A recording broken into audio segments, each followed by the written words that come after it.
chamada principal aqui é antes de prosseguir.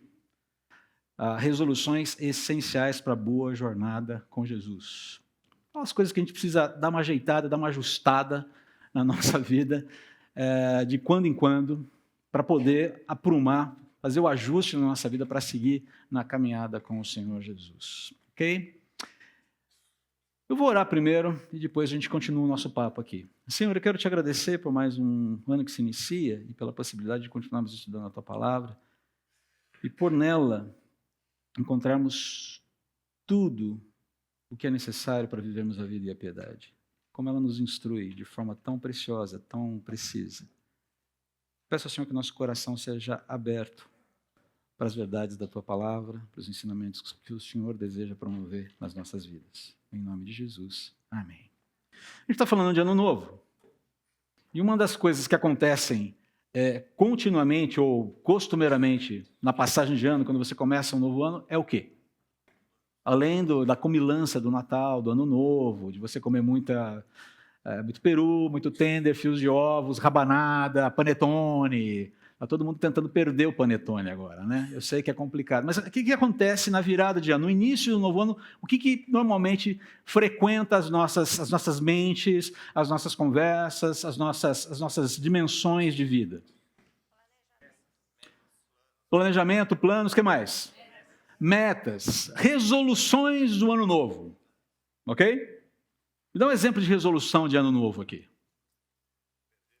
Perder peso. A gente começa o ano querendo perder peso. Eu tive uma resolução muito clara no final do ano passado. Eu preciso voltar a me exercitar. Estava mais de 6 meses parado por conta das questões de saúde. Então eu falei, não, chegando janeiro, passando as festas, eu vou voltar para a academia. Adivinha o que aconteceu?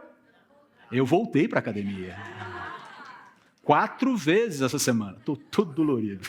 O mais interessante é perceber aqueles exercícios que você fazia com um peso X e que agora é X sobre 3. Né? Toda aquela capacidade foi, rapaz, aí vai você tentar voltar com o peso que você fazia antes. Você não continua mais os exercícios. Há toda uma readequação.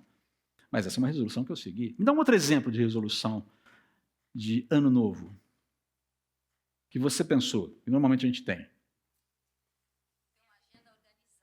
Uma agenda organizada, ok? Uma agenda bem planejada. E uma agenda bem organizada tem que ser uma agenda factível.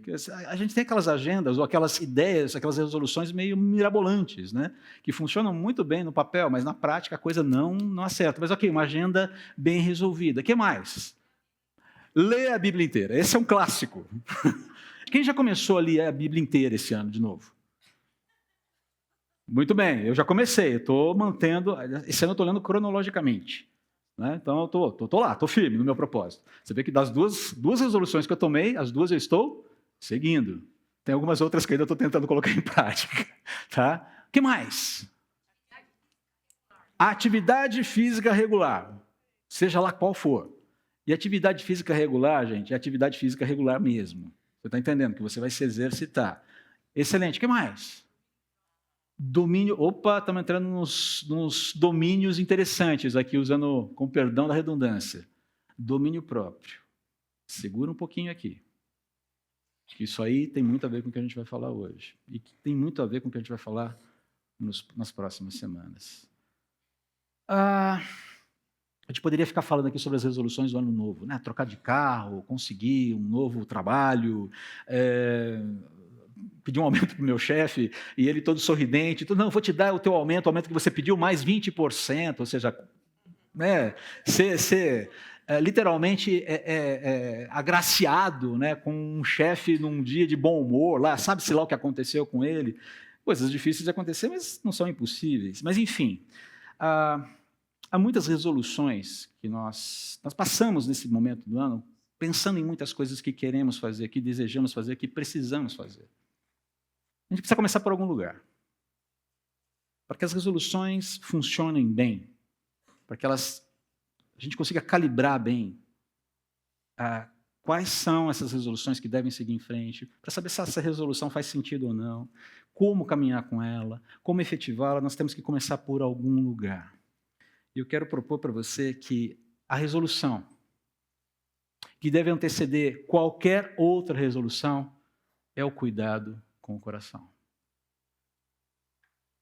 A gente tem que começar por algum lugar, cuidando do coração. Agora, enquanto eu vou falar, enquanto a gente vai trabalhar com esse tema, analisar o que a Bíblia fala sobre isso, entenda o seguinte: enquanto eu estou aqui expondo, eu já tenho refletido sobre isso e continuo a refletir sobre os cuidados que eu, André, preciso ter com o meu coração enquanto eu reparto isso com você. E eu quero desafiar você, enquanto eu falo, eu estou pensando em mim, estou pensando no quanto isso é desafiador para mim e necessário para mim. Mas o meu desafio é que, enquanto você ouve, que você se disponha a refletir ou a continuar refletindo, se é que você já tem feito isso, sobre os cuidados que você tem que ter com o seu coração. Ok? Então, quem fala aqui não é alguém que já fez toda a lição de casa.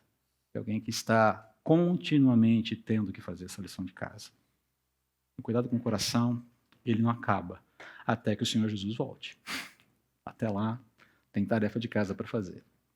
Então, por que essa resolução é tão essencial, tão fundamental? A primeira de todas, tem que anteceder tudo. Não podia faltar um filminho, né? Próximo slide, por favor. Quantos aqui assistiram esse filme? A Dama de Ferro. Tá? A história da Margaret Thatcher é vivida aqui pela Meryl Streep. Filmaço, filmaço. Mas tem a primeira indicação de filme do ano. Se você não assistiu, assista, vale a pena. Tá? Se você gosta de história e tal, vale a pena. Tá? Olha só o que aparece. Eu creio que isso aqui eu não consegui detectar, mas essa fala faz parte de algum discurso da Thatcher que foi incluído no filme, talvez tenha sido um pouco adequado, mas é uma fala muito interessante. Olha só. O que tenho tendência a sentir, isso perguntaram para ela e em algum momento ela responde isso, né? O que tenho tendência a sentir, as pessoas não pensam hoje em dia, elas sentem. Sabe, um dos maiores problemas da nossa geração é sermos governados por quem liga mais para sentimentos do que pensamentos ou ideias. Pensamentos e ideias me interessam. Cuidado com os seus pensamentos, eles podem se tornar palavras.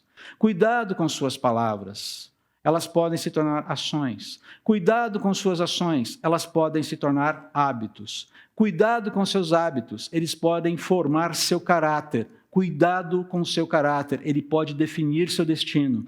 Nós nos tornamos aquilo que pensamos. O que a Thatcher quis dizer com essa afirmação? Que todos nós somos responsáveis pela forma como nutrimos o nosso ser interior, nossa mente, nosso coração. E que o nosso viver depende e será consequência disso. Depende disso e será consequência disso. E aí alguém pode chegar e falar, André, mas eu nem gosto da Thatcher. Tudo bem, sem problemas. Mas não gostar dela não muda absolutamente nada a correção do diagnóstico que ela faz, certo? Eu preciso, nessa hora, mudar aqui. Peraí, eu não gosto da pessoa, mas o que ela está falando faz sentido. Aliás, esse diagnóstico que ela faz da nossa geração ecoa um alerta de Jesus lá em Lucas, capítulo 6, 43 e 45. Uma árvore boa não produz frutos ruins, e uma árvore ruim não produz frutos bons. Uma árvore identificada por seus frutos. Ninguém colhe figos de espinheiros, nem uvas de arbustos espinhosos. A pessoa boa tira coisas boas do tesouro de um coração bom, e a pessoa má tira coisas más de um tesouro de um coração mau, pois a boca fala do que o coração está cheio. Então, perceba aqui a natureza, de onde vem aquilo que nós expressamos, né? Vem do coração. E aí alguém pode falar, peraí, André, a Thatcher fala de mente, Jesus fala do coração. Não são coisas diferentes, não são coisas diferentes aqui? Não são coisas distintas? E aqui eu estou pegando e evocando uma parte de uma aula que eu dei na Escola Bíblica Dominical, né, Sandro? Sandro se lembra? Mente e coração. Puxei aquilo lá porque encaixa direitinho no que a gente vai falar hoje. Quem estava na Escola Bíblica aquele dia vai lembrar que a gente já falou sobre isso. Mente e coração são coisas distintas? Não, não são. Próximo slide. Não são. Deixa eu fazer aqui uma pequena abordagem de antropologia bíblica com você. Antropologia é aquele estudo do ser, o que é o homem. E o que a Bíblia fala é que o homem é uma unidade psicofísica. O homem é criado como algo integral. É por isso que a gente já falou aqui várias vezes que o seu corpo não é uma posse sua. O seu corpo não é algo que você pode mudar ao seu bel prazer. Eu sou homem e vou me redefinir como outra coisa que não um homem. Eu sou mulher e vou me redefinir como uma outra coisa. Isso não existe dentro da antropologia bíblica. O seu corpo, a forma como que você nasce, é você. Também faz parte de quem você é, faz parte da sua personalidade, do seu ser. Em linhas gerais é isso. Mas eu quero chamar a atenção aqui para a constituição do ser interior, que é um pouquinho mais complexa. A Bíblia usa vários termos aqui para definir o que o homem é. A pessoa, nefesh ou psique, são os dois termos aqui, tanto no hebraico quanto no grego, pessoa integral. O corpo físico, soma, ele é tratado como, se ele é identificado como uma parte, a parte física. A parte espiritual, ela tem vários termos, mas a mais alma vivente, é o termo usado no hebraico, é o termo ruach. Mas eu quero chamar a atenção aqui para aquilo que tanto o Antigo como o Novo Testamento falam a respeito do centro do ser, daquilo que está ocupando o centro, a totalidade do ser, que é o coração. E o coração, se você pegar aqui o que é esse eu, o que é esse C, o que é esse V, o que é esse M aqui, são representação daquilo que é o nosso ser interior, né? A constituição do ser, as nossas emoções, a nossa mente, a nossa vontade, a nossa consciência. E no centro de tudo isso existe essa coisa chamada coração, que na verdade abarca tudo isso também. Então é por isso que essa resolução é tão importante. Cuidar do coração é essencial e é fundamental, porque se a gente desconsiderar o cuidado bíblico, as instruções, as orientações de Deus para o nosso coração, todas as demais resoluções para a nossa vida vão ficar comprometidas. Não é que vai dar tudo errado, mas você pode ter certeza que vai ficar bastante limitado, vai ficar bastante emperrado, por assim dizer. Provérbios 3, 7 e 8, Romanos 12, 6, 16, falam que nós não devemos ser sábios aos nossos próprios olhos. Em Provérbios fala, olha, não seja sábio aos seus próprios olhos, considere a Deus, tema a Deus. E Romanos fala, não seja arrogante, não seja presunçoso. Tenha uma visão equilibrada de você mesmo. Eu entendido essa importância, o porquê que nós precisamos cuidar do nosso coração, e eu estou aqui passando meio que rapidamente nessa questão. Tivemos uma aula inteira sobre isso, você pode dar uma olhadinha, foi ano passado, Sandro. Comecinho do ano passado, aula mente e coração, os fundamentos da vida cristã, uma coisa assim, uma caminhada com Jesus. Né? Dá uma olhadinha lá que você vai ver, a gente trabalha e explora isso com mais tempo. Então, entendido isso, no que consiste, então, o cuidado com o coração? A gente já sabe, ok, precisa cuidar, porque é um negócio muito sério.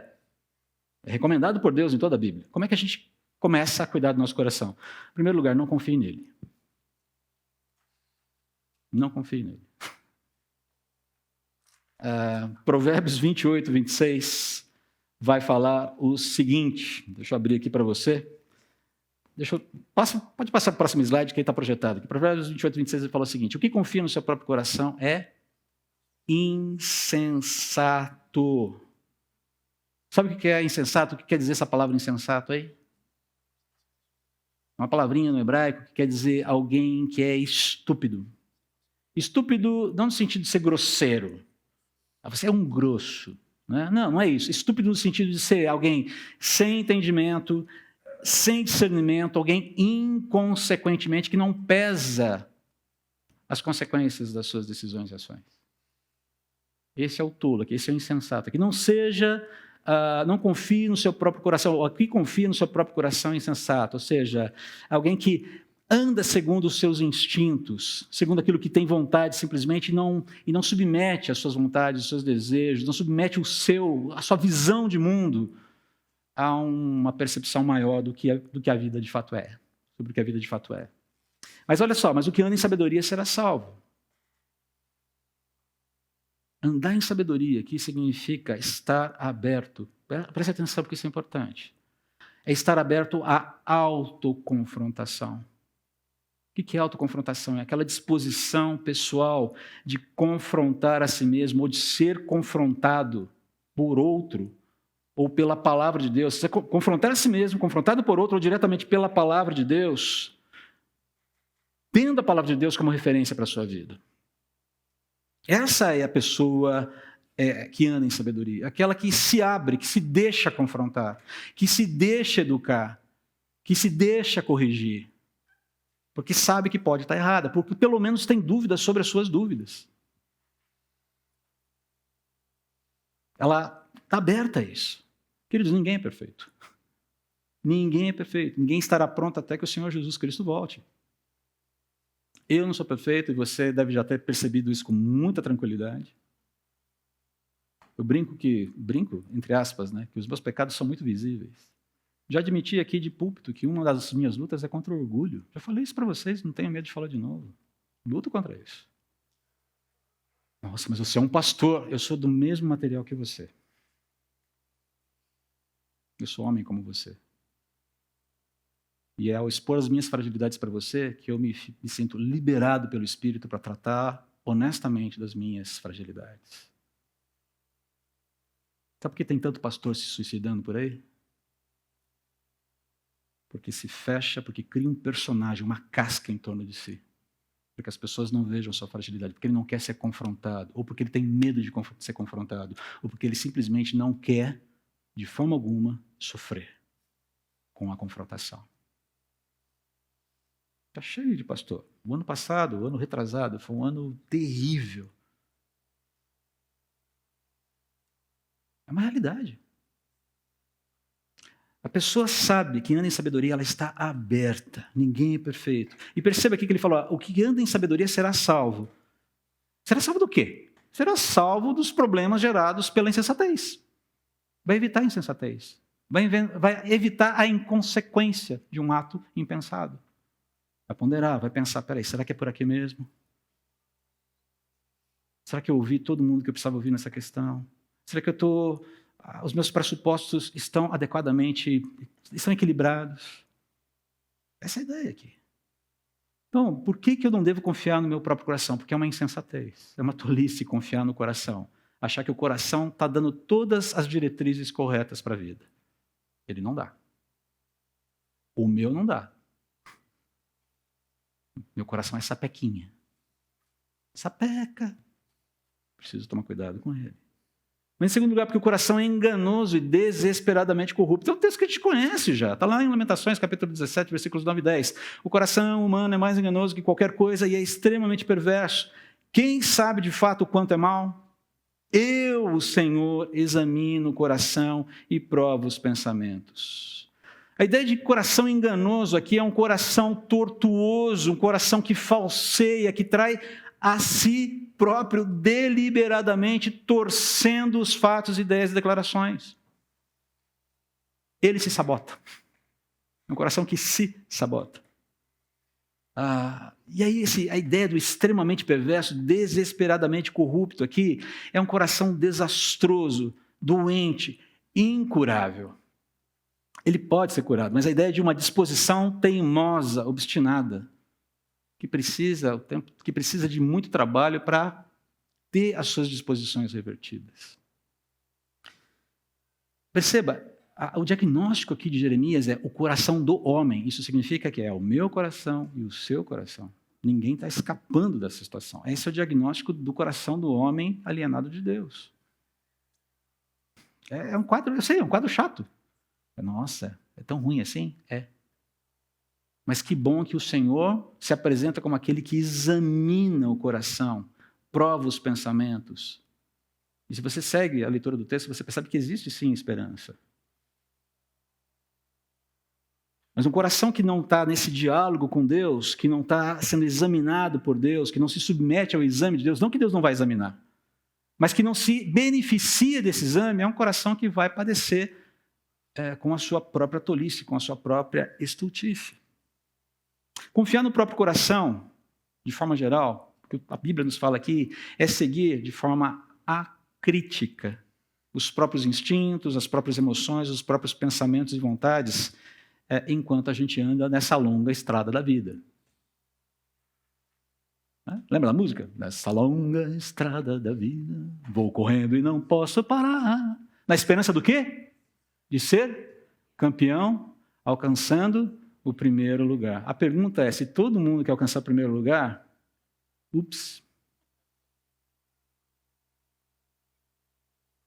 percebe? Preciso do Espírito de Deus, preciso da palavra me balizando. O que significa seguir a vida? O que significa seguir nessa jornada? O que eu estou esperando da vida? E vou dizer mais aqui para vocês. Não é só isso. É possível sim, fazer o engano do coração passar por algo piedoso. Quer um exemplo disso? Busca de conselhos. É um exemplo simples. Invariavelmente, nas conversas pastorais, tentando ouvir as pessoas que estão lidando com alguns problemas, em algum momento você ouve, mas eu busquei conselheiros, eu busquei conselhos antes de tomar essa decisão. Eu me aconselhei. Ok, eu não estou discutindo o ato em si, mas sejamos honestos aqui. Sejamos honestos. Você sabe muito bem, eu sei muito bem a diferença entre conselhos honestos e conselhos, eu vou colocar aqui a palavra viciados. Conselhos viciados, aqueles que falam o que a gente quer ouvir. A gente sabe onde buscar conselhos que a gente apenas quer ouvir, não sabe? A gente sabe quem vai falar só aquilo que a gente quer ouvir. E quando a gente não quer ouvir outra coisa além daquilo que a gente quer ouvir, a gente vai buscar conselhos em quem vai falar exatamente isso. Quando alguém quer um conselho honesto, de fato, não vai procurar quem vai falar apenas o que ele quer ouvir, vai falar aquilo que ele precisa ouvir. Por outro lado, aquele que busca conselhos viciados não deseja aconselhamento, ele simplesmente deseja consentimento para aquilo que ele já decidiu fazer. Queridos, deixa eu falar uma coisa para vocês aqui, cochichando aqui. Todos nós fazemos isso. Todos nós. O que eu preciso... Opa, peraí, qual é a minha... Eu preciso, porque meu coração está tão empolgado ali. Já ouviu, ou já usou aquela fala, mas eu estou sentindo a paz de Deus nessa questão. Ai, ai, ai, ai, ai. Estou sentindo a paz de Deus nessa questão. Essa é a carteirada final para consumar, para arrematar o auto-engano. Porque a paz de Deus é meramente um autenticador divino para as decisões que a gente toma, ou a paz de Deus é algo bem mais amplo, uma realidade objetiva, experimentada, entendida e vivida por quem conscientemente, por quem coerentemente se rende ou rende o coração a Jesus e se submete ao Deus que se revela na Bíblia. A paz diz respeito, sobretudo, a estar em paz com Deus. E não usar a paz de Deus como uma varinha de condão para dizer, Senhor, olha aqui, eu estou pensando em comprar esse copo aqui, ele é tão bonitinho, ele tem personagens do Star Wars, eu gosto de Star Wars, eu sou geek, eu sou nerd, não sei o que lá. Só tem um problema, o copo é único no mundo, custa R$1 milhão, mas eu preciso ter esse copo. Ele é tão legal, eu gosto tanto dele. E eu tenho R$1 milhão para gastar. Não tenho, tá? Estou brincando aqui, é uma hipérbole. Eu preciso desse copo. Senhor, abençoa a compra desse copo. Senhor, e aí eu vou consultar. Quem é geek aqui que gosta de Star Wars? Levanta a mão, por favor. É um monte aqui. Aí eu entro no grupo de Star Wars da igreja. Isso existe, tá? Existe a Flamoema, existe o grupo de Star Wars na igreja. E fala, gente, encontrei um copo maravilhoso, é o único no mundo. Mas eu omito alguns detalhes, eu dou os detalhes, né? E de repente, nossa, André, vai lá, é legal, é bacana, é joia, show, você vai ser o único no mundo com esse copo sensacional. E eu vou lá e gasto R$1 milhão no copo. Eu ouvi os conselhos que eu quis ouvir. Eu fui atrás da turma que, legal ter esse copo, legal o que ele representa, legal o que ele significa. Eu vou ouvir apenas a quem me interessa, porque a decisão já está tomada. Os geeks estão celebrando hoje aqui, né? Estou vendo vocês, viu? A paz de Deus é muito maior do que isso. Ela não diz respeito a tomadas de decisões apenas, ela diz respeito a um estado de vida no qual nós já vivemos. E eu preciso me dar conta disso. E se eu não estou em paz, eu preciso entender qual é o aspecto da minha vida que não está me trazendo paz. Porque o nosso Deus é um Deus de paz.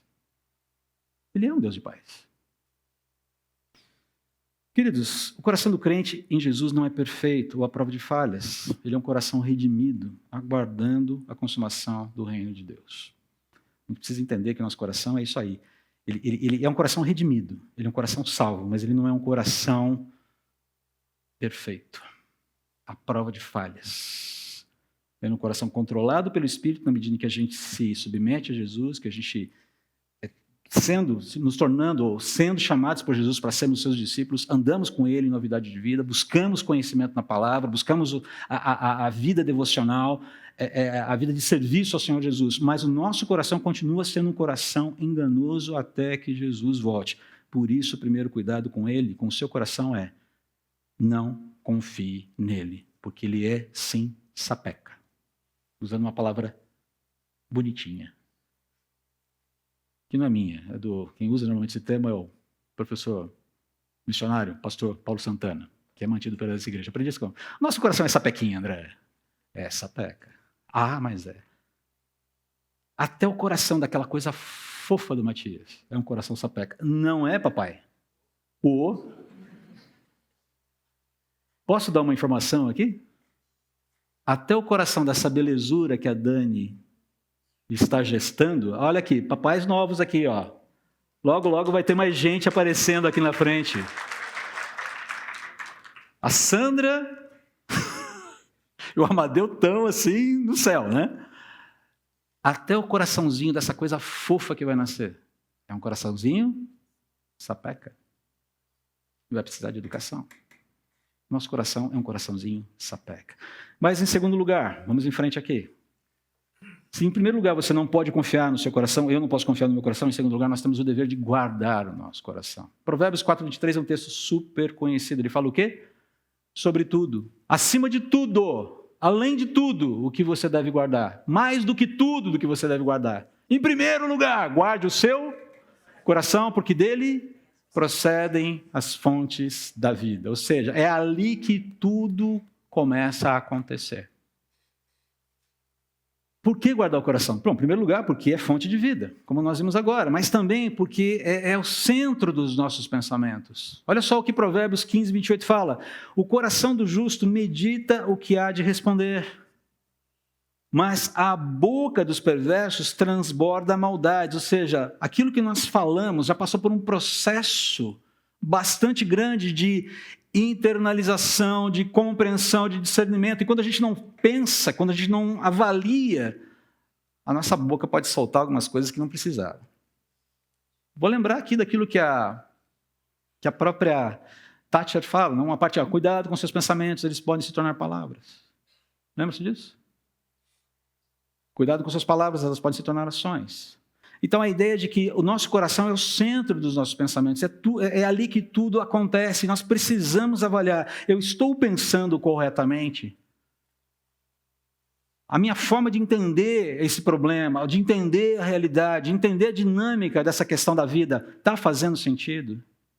Ou eu tenho um pressuposto? E veja bem, todos nós temos pressupostos, tá? Nós sempre entramos numa questão com um pressuposto estabelecido. Esse pressuposto, pode estar certo ou pode estar errado. E nós precisamos ter a humildade de reconhecer quando estamos errados numa questão e não termos aquela empáfia de achar que eu estou certo. E, novamente, eu estou falando isso como alguém que luta para fazer a coisa certa com o meu coração. Estou repartindo com vocês os meus desafios. O coração do homem, ele é o centro dos seus pensamentos. Os pensamentos ocorrem ali. As nossas dinâmicas, aquilo que nós construímos como visão de mundo, como encaminhamentos para a nossa vida, encaminhamentos para a nossa realidade, eles acontecem, as nossas interações acontecem ali. E nós precisamos lembrar sempre disso. Nossos pensamentos, as nossas disposições, elas sempre têm um pressuposto. Precisamos analisar os nossos pressupostos. Eles estão certos ou não? Porque eu posso estar errado. Eu posso estar errado. E o duro é quando eu uso Deus como uma espécie de autenticador para o meu erro. Isso acontece muito. A gente quer porque quer manter a nossa posição. E Deus se torna, digamos, o cacifador. Você dá uma carteirada usando o próprio Deus. Não funciona. No final das contas, a gente vai ter que trabalhar com o erro de qualquer maneira. Mas isso é muito sério. precisamos lembrar que nós devemos guardar nosso coração, porque ali é ali que os nossos pensamentos são formados, são elaborados. E os fundamentos do pensamento precisam estar corretamente equilibrados. Isso tem que ser um processo constante, um processo contínuo de limpeza, de arejamento da mente. Em terceiro, porque é o centro das nossas emoções. O coração é o centro das nossas emoções aqui. Provérbios 23, 12 e 15, por exemplo. 15 e 13, o coração alegre aformoseia o rosto. É um texto conhecido, né? Mas com a tristeza do coração o espírito se abate. É no coração que você tem toda a estrutura, o núcleo de sentimentos que vão transbordar na vida, que vão fazer com que você transpareça uma pessoa mais alegre, mais feliz, mais completa, mais equilibrada, ou não. É no coração que as emoções estão sendo, digamos, amalgamadas, resolvidas, ou pedindo resolução. Um coração enlutado, por exemplo, sofre. Um coração que aguarda uma criança, exulta. E quem está de lado, ainda que não esteja esperando a criança, bom, avô e vó vai exultar, se bobear de um jeito que ninguém consegue entender, não é verdade? Passar num vestibular traz alegria para o coração. Receber uma promoção traz uma alegria no coração. Receber um bônus de final de ano, nossa, que alegria! Mas a vida não é só feita de alegrias. Ela é feita também de momentos difíceis, de contrariedades. O nosso coração ele lida com isso. É ali que tudo é formulado. Então eu preciso ficar atento, porque o meu coração é o centro das minhas emoções. E eu preciso tomar cuidado para não abrigar ou para não deixar que situações específicas gerem no meu coração emoções doentias, mas que me contaminem a minha vida, destruam a minha vida e eventualmente possam contaminar e destruir a vida do outro. Casamento é um lugar excelente para você treinar esse tipo de cuidado. Eu sei que muitos não vão se lembrar, tem uma musiquinha bem sapequinha. Olha o sapeca de novo aí, da época da Jovem Guarda. Quem é da época da Jovem Guarda aqui? Eu não sou, tá? Os meus pais eram. Mas, não, Yarinha, não sou mesmo. Eu peguei o rescaldo disso aí. Você se lembra de uma musiquinha sapequinha chamada Eu sou rebelde porque o mundo quis assim, porque nunca me trataram com amor e as pessoas se fecharam para mim. Era um anjo de candura cantando. A Lilian, lembra da Lilian? Bonitinha. E ela cantava toda meiguinha. Eu sou rebelde porque... Eu lembro que às vezes aparecia naqueles programas sabáticos, dominicais, né? A Lilian cantando a música de 30 anos antes. E eu ficava cantando junto lá e minha mãe falou, André, você está entendendo o que você está cantando, menino? Desliga essa televisão. Eu sou rebelde porque o mundo quis assim. De quem é a culpa do coração rebelde? Hã? E a igreja em uníssono responde, segundo a música, né? Responde, do mundo. Porque o mundo não deu para essa pessoa rebelde aquilo que ela achava que merecia. É por isso que eu sou rebelde. Eu respondo com rebeldia. Sou rebelde, ponto. É assim que funciona. E hoje em dia a coisa está assim cada vez mais. Já pensou se Jesus resolvesse cantar essa música? Chega lá no Getsemane, orando para o Pai, pedindo para que fosse, se possível, fosse afastado aquele cálice dele. E aí, de repente, Pai, não vou mais não. Não vou. Não dá. Esse mundo é muito rebelde. Aliás, esse mundo é muito obstinado. Não me aceitaram, não me amaram, não me abraçaram, não me serviram. Estou chateado. Não vou morrer por eles. Eles não merecem.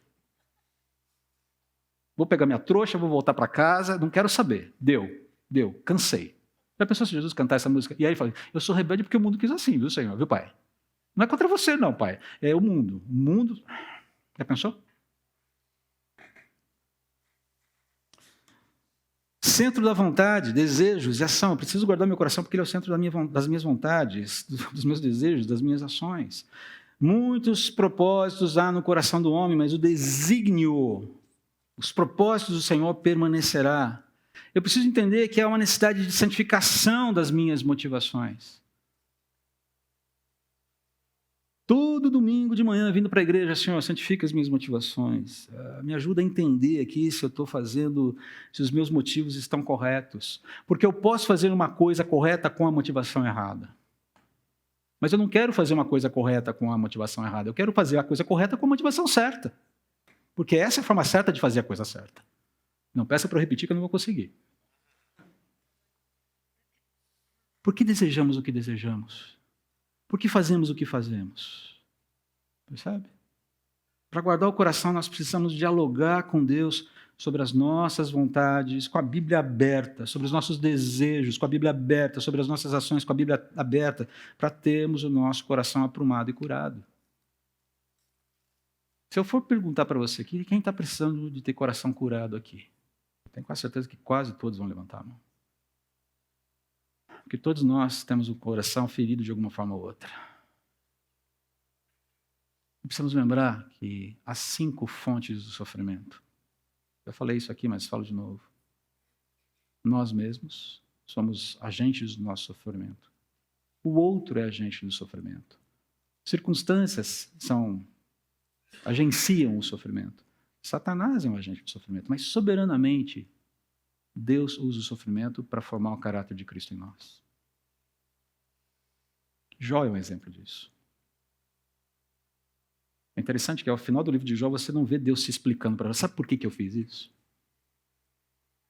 Porque Deus fala sobre os seus propósitos eternos e sobre o seu poder. O livro de Jó é um livro que me desafia sempre que eu leio.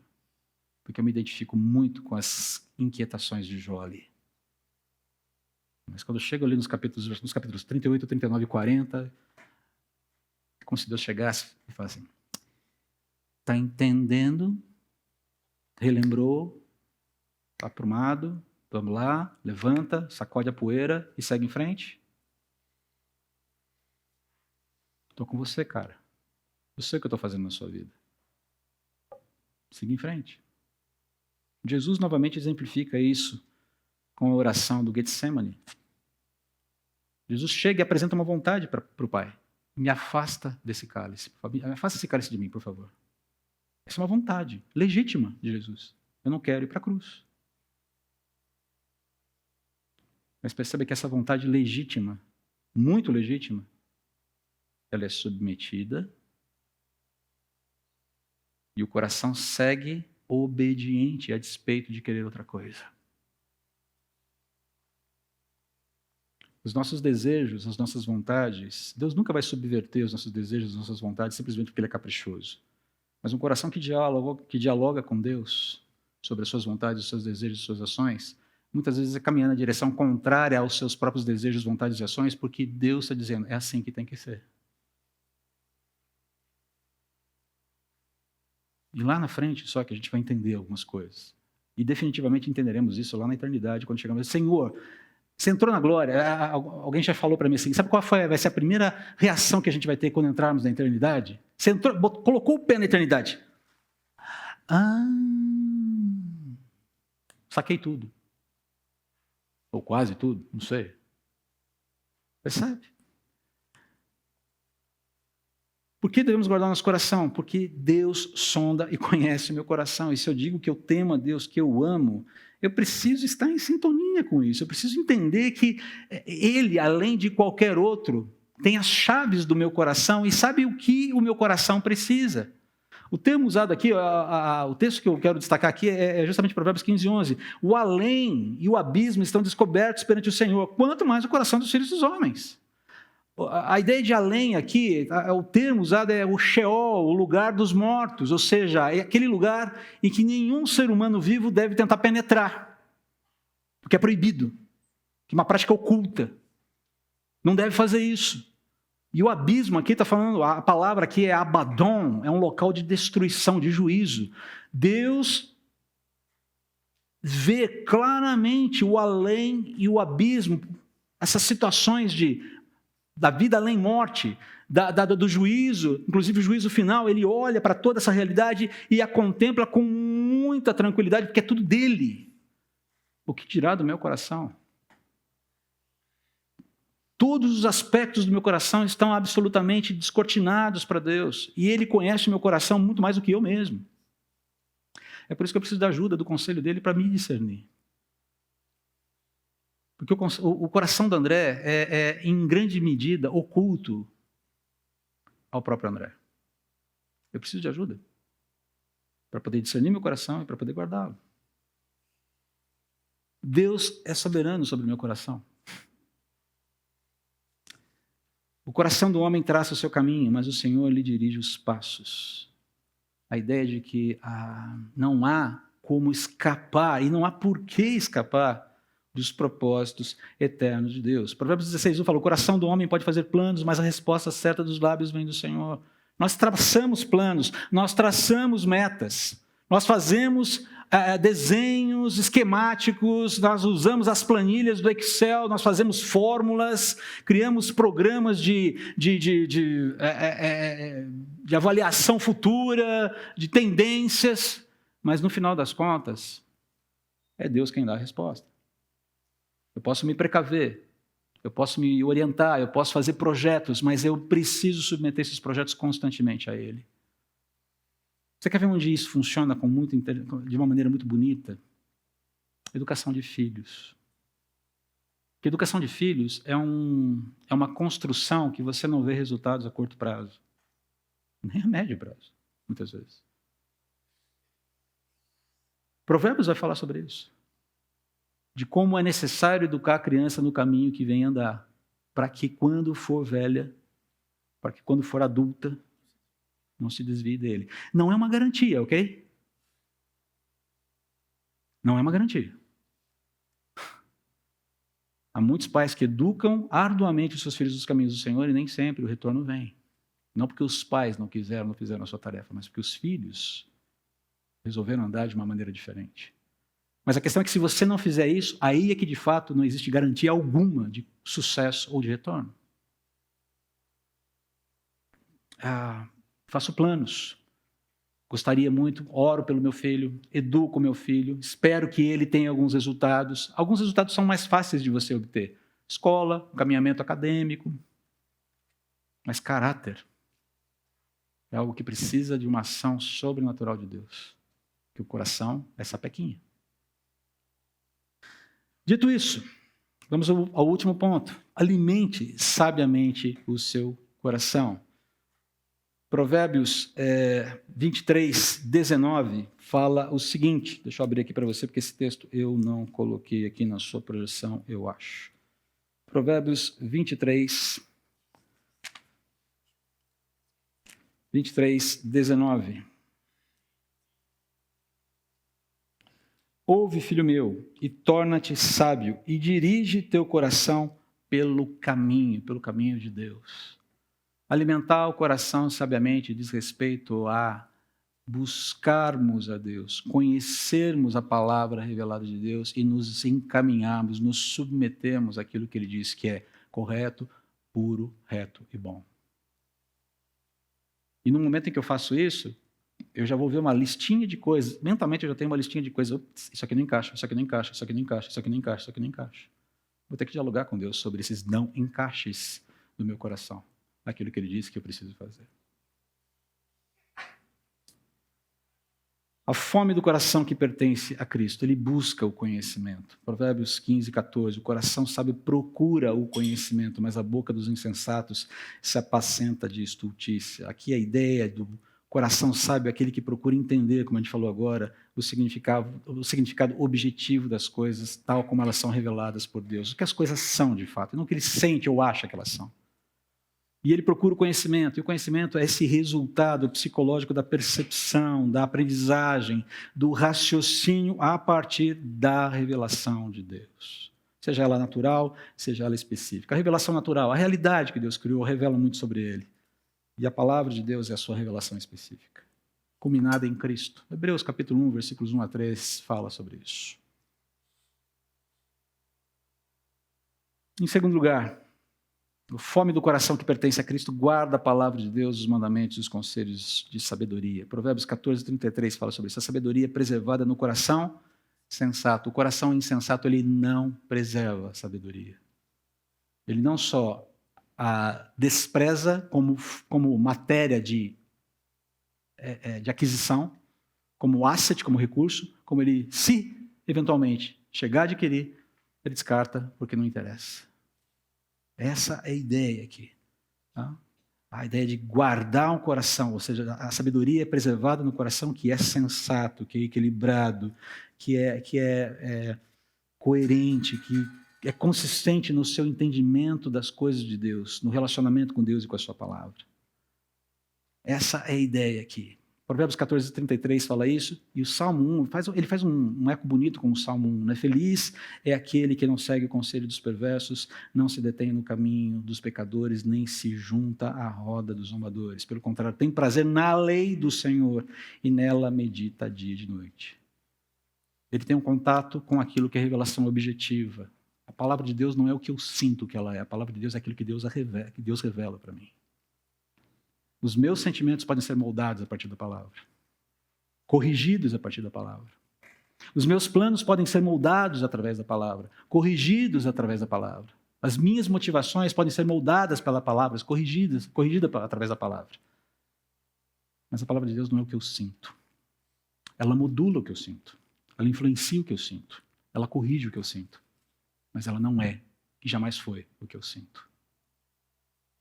E quando eu digo que a palavra de Deus é o que eu sinto, eu me coloco como o autenticador daquilo que Deus revela. E eu não sou autenticador de coisa alguma na criação. Falo por mim. Talvez você tenha que falar para você. Resumindo então, próximo slide para a gente fechar.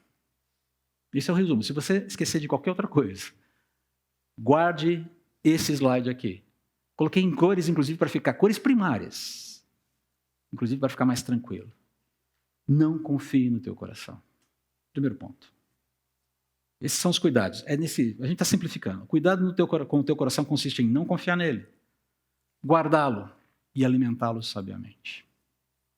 Esse é o desafio que precede qualquer, ou essa é a resolução que deve preceder qualquer outra resolução para 2024. A partir da semana que vem, próximo slide, a gente vai falar sobre o checklist para prosseguir. Também dentro desse tema dessas mensagens mais temáticas aqui.